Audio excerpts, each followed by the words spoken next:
Hello, everyone. Welcome back to As Seen on TV, Agents of S.H.I.E.L.D, Season 1, Episode 2, 084. I'm your host, Dom, and once again returning is my co-host, Mike. Good evening, everybody. So, Mike, what was your opinions on this week's episode compared to last week?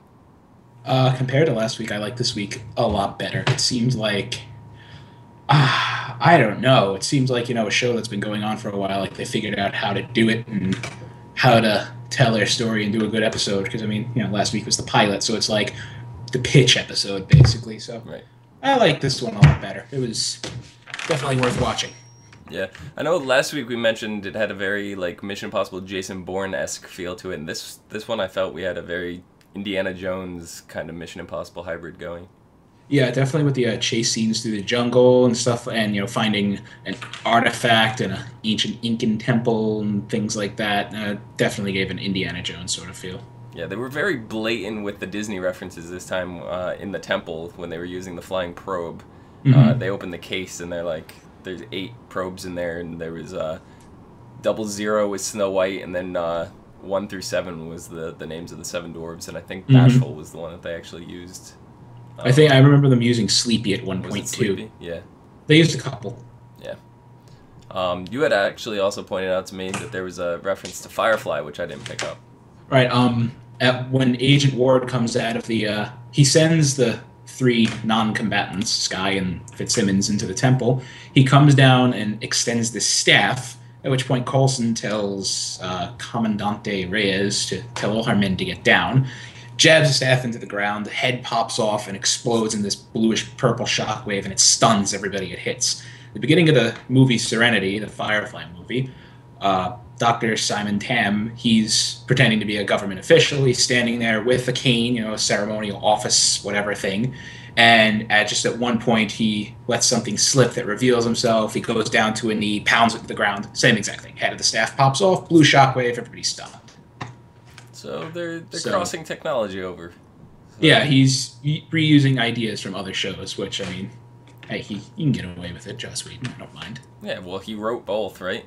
Exactly. So he could do whatever he wants. Mm-hmm.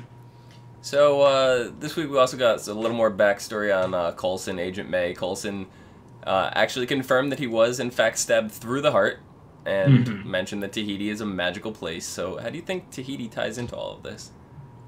Either he thinks it was a lovely rest and relaxation and it just helped him mend quicker, or there's some kind of secret shield healing facility in Tahiti that seems magical. Those are my ideas. Yeah. Or it's just Tahiti. He also mentioned in the episode that he was having a bit of an afterlife crisis when he was questioned why he surrounded himself with a younger crew. I actually thought that was an interesting way that they addressed the younger crew, because I know there was actually a lot of criticism early on that the team was too young, and you have Agent Coulson on there who's kind of the sole guy, so critics going into the show were saying, why surround yourself with the younger crew? And that was kind of their little jab at answering all the critics. I thought that was kind of funny, like little hidden thing there. Just a little bit in there. But do you think this means that he actually died after all? I think I remember in the first episode him mentioning, like, after he comes back, he's walking through the office and he's like, yeah, I flatlined for a full 40 seconds, before they were able to revive me. And I think Agent Hill said to him, that number gets longer every time you tell the story. So I think he said he flatlined. So, yeah, I guess you could say the afterlife crisis made sense. Yeah. Next time it'll be a full minute, right? Yeah, exactly. It'll be a full minute, and by the time, a few months from now, he'll be telling how he was dead for like an hour. Yeah. So, Camelia Reyes is revealed to be his former lover, as we kind of we speculated last episode. And what do you think caused her to turn on Coulson? I'm not exactly positive. I would say it had something to do with the 084 they found, which actually turned out to be a re-engineered Hydra weapon from the fall of Hydra in World War II. It's possible that actually, at one point she was talking to Coulson. She wanted the weapon so she could squash the rebellion and unify Peru. Basically rule it for herself, I think, is where she was going with that one. At least that's what Coulson accused her of. So I guess, turn on him because he wasn't going to let her have the weapon back, and she really needed it, even though it didn't entirely work properly. She seemed to be able to persuade him rather easily, so I think she might have been able to work out some kind of deal there, but I think it's more along the lines of the world has kind of changed for everybody. There's aliens, there's gods, there's superheroes running around, and nobody knows who to trust anymore, and everything is kind of all up in the air.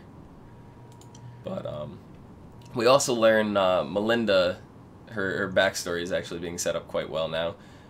Agent Ward mentions that he heard about Bahrain.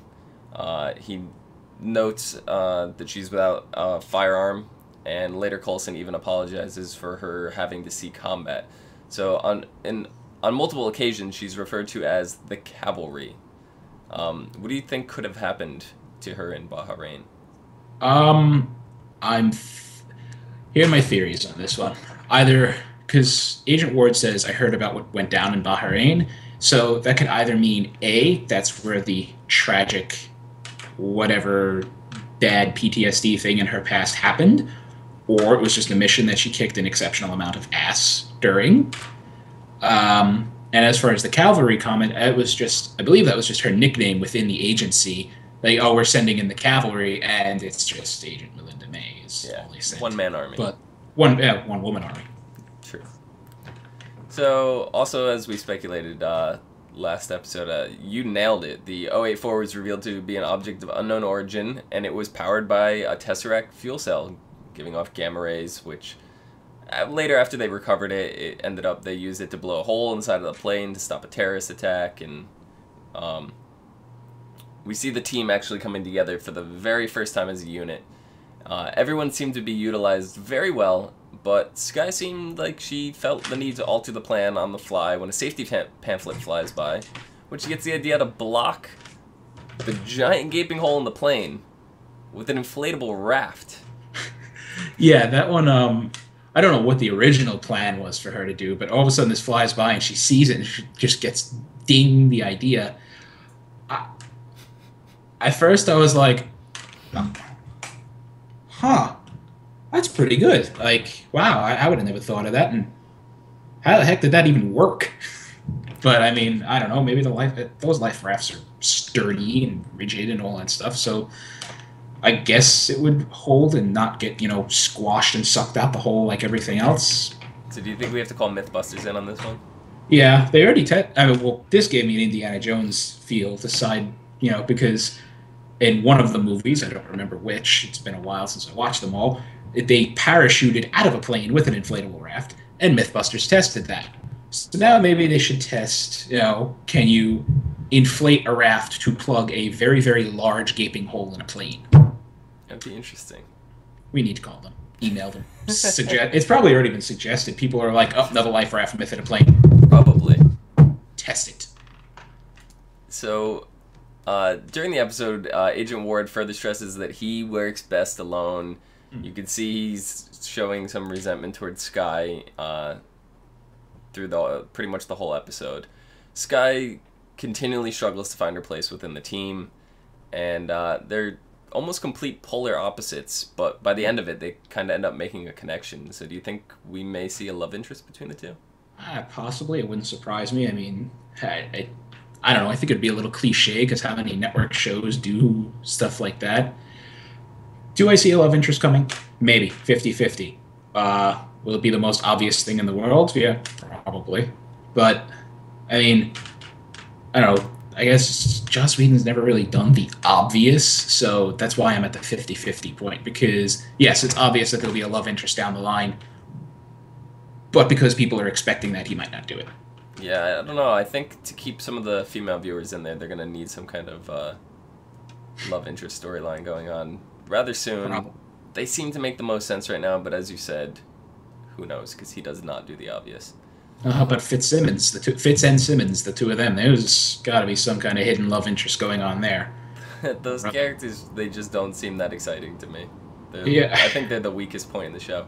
Well, it makes Skye feel a little useless. More to further your point, because they're all just standing there. Coulson just looks and goes, "Ward, you can speak six languages. Simmons, you have PhDs in 2 fields I can't even pronounce. And Fitz, you are a rocket scientist.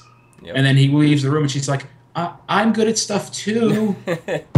Yeah, she's struggling to find her place within the team. So, toward the end of the episode, she gets a text message. Yes. Which I originally thought the name secure login user X3JGD803 was going to have some kind of significance somewhere, but I did some pretty good research and I couldn't find anything on those numbers. It was no probably speculation whatsoever. So yeah, it looks like it was just random numbers. But the text message said, the rising tide is in holding pattern, planning to go dark. What is your status? And then she responds saying that she's in. So it's kind of revealed that Skye is a double agent at this point. But the thing that got me was she's already looking pretty conflicted when trying to decide between the Rising Tide hacker group and S.H.I.E.L.D. So, do you see this going any other way than her turning on Rising Tide? That's tough to say. It's a little too early to call, second episode and all. I mean, the two options are that A, she is, infiltrating S.H.I.E.L.D. as a double agent to get information for the Rising Tide to release to the public, or that Agent Coulson is aware of this and he's using her as a double agent or a triple agent or whatever the heck the term is there to another pretend... Indiana Jones reference right there, triple agent. Yeah. Got the Indian references. Anyway, yeah, that he knows of this and he's using her to pretend that she is a double agent to get information for the Rising Tide to ultimately bring down the Rising Tide, and it's one of them. I don't know. I gotta watch a couple more episodes and see where that storyline goes. See, I know we were talking prior to this, and you actually said that you dislike Skye even more, and I actually like her even more. So I think this is just what she needed to get some little spice into her character. She was very bland before, but now there's a little more depth to her, and you can see she's not the stereotypical hacker that you thought she was. She's got a dark side to her. Yeah, so I gotta change my opinion because after watching the episode a second time, I kind of like her more. You are right. There's a little bit more to her character. She's not just that bland, we need a hacker. Okay, here's template hacker character. There, go. Right. So, yeah, there's a bit more there, and I like that. So she's growing on me. Yeah.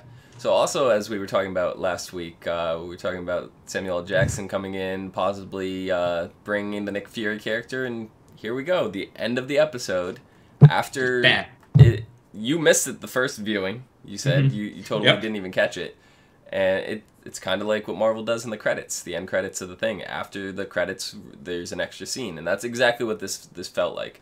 So you have Nick Fury's complaining about the plane's destruction after having it for 6 days, and I'm just curious, why do you think they brought Nick Fury into the second episode as opposed to the first one? It seemed like he would be better in that episode as opposed to, I can't think of the actress's name or the character, but Robin Maria from Hill. How I Met Your Mother. Maria Hill, yes.